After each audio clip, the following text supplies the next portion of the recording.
देखो format for student name change class change and other basic details change in the UDS plus student database जदि change करी जो form ये form T fill up करेंगे और कौटी submit करेंगे ना ब्लॉक किंबा डिस्ट्रिक्ट एजुकेशन ऑफिस रे फिलअप करेंगे सबमिट करेंगे यूडीएस कोड देवे स्कूल नेम लिखिबे यूडीएस ब्लॉक नेम लिखिबे एवं डिस्ट्रिक्ट नेम लिखिबे स्टूडेंट रो नेशनल कोड जो अच्छी ताको फिलअप करेंगे आईडी फिलअप करेंगे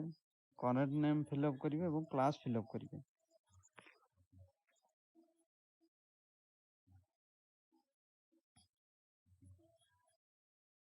आइडेंटिटी प्रूफ जो गोटे कि ऑथेंटिकेट आइडेंटिटी प्रूफ सबमिट करेंगे नेम कोटा बदलवा चाहते जदि नेम रे किसी असुविधा अच्छी ताले एठी नेम रे ठीक मारिबे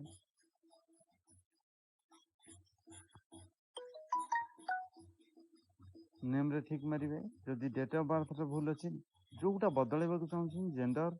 किंबा आधार नेम आज पर आधार क्लास सेक्शन जहाँ भी भूल अच्छी से ठीक मारिबे धरि नियंतु मोर नेम भूल अच्छी नेम को मारिबी ओल्ड नेम जहाँ अच्छी ताको फिलअप करेंगे न्यू नेम जहाँ करेक्ट ताको फिलअप करेंगे डेट ऑफ बर्थ धन्य भूल अच्छी डेट ऑफ बर्थ ठीक मारिबे एटा ठीक मारिबा दरकार नहीं डेट ऑफ बर्थ भूलटा जहाँ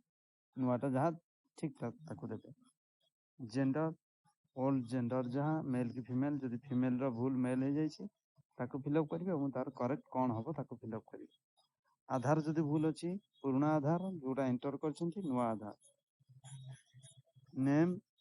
आज पर आधार जहाँ अच्छी न्यू नेम जदि आधार के परिवर्तन कर फिलअप करेंगे old class section new class section ताको फिलअप करेंगे सिग्नेचर रहिबो नेम रहिबो डेजिग्नेशन रहिबो सील रहिबो ब्लॉक स्कूल हेड रहिबो एटा signature block education officer signature name designation seal रहिबो